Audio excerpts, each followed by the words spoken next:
মালদা জেলার এক কোণে জন্ম নেওয়া এক সাধারণ মানুষ, নাম তার বাপ্পা। কিন্তু তার কাজ, তার লড়াই, তার ভালোবাসা সবকিছুই অসাধারণ। চারপাশে যখন মানুষ নিজের সুখ নিয়ে ব্যস্ত, ঠিক তখনই বাপ্পা ছুটে বেড়ান এক জায়গা থেকে আরেক জায়গায়, শুধু অসহায় মানুষের মনের কথা শোনার জন্য। কেউ তাকে ফোন করে না বিলাসের জন্য, কেউ ডাকে না আনন্দের খবর দিতে। বাপ্পাকে ডাকে কেবল সেই মানুষগুলো যাদের মাথার উপর ছাদ নেই, যাদের চোখে ভবিষ্যতের ভয়, যাদের বুক ভরা কান্না কিন্তু বলার মতো কেউ নেই। বাপ্পা যান সেই ভাঙা ঘরে, যেখানে বৃষ্টি নামলে আকাশটাই ছাদ হয়ে যায়।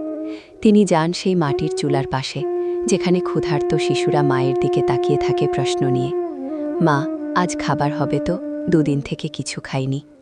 সেই পরিবারের বাচ্চাদের মুখে হাসি ফোটায় বাপ্পা খাদ্য সামগ্রী দিয়ে। বাপ্পা টাকা হাতে নিয়ে বড় বড় দান করেন না, তিনি দেন ঘর।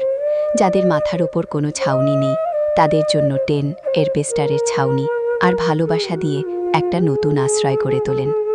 তিনি দেন ভরসা। অসহায় বৃদ্ধ বৃদ্ধাদের জন্য আশ্রমের ব্যবস্থা করেন, যেখানে শেষ বয়সে তারা অন্তত একা থাকবেন না। তিনি দেন সম্মান।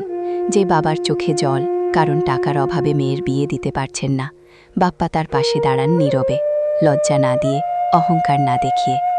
কেউ অসুস্থ, চিকিৎসার টাকা নেই, হাসপাতালের বারান্দায় দাঁড়িয়ে কাঁদছে। বাপ্পা তখন শুধু একজন সোশ্যাল অ্যাক্টিভিস্ট নন, তিনি হয়ে ওঠেন পরিবারের একজন মানুষ। এই কাজগুলো তার পেশা নয়, এই কাজ তার নেশা। মানুষের দুঃখে পাশে দাঁড়ানোই তার আসক্তি। তার এই পথ চলার নাম খুশির ভাণ্ডার, যেখানে টাকা জমা হয় না, জমা হয় মানুষের হাসি, মানুষের চোখের জল মুছে যাওয়ার গল্প। বাপ্পা হয়তো বড় কোনো নেতা নন, হয়তো তার পিছনে নেই বিশাল ক্ষমতা, কিন্তু তার হৃদয়টাই তার সবচেয়ে বড় শক্তি।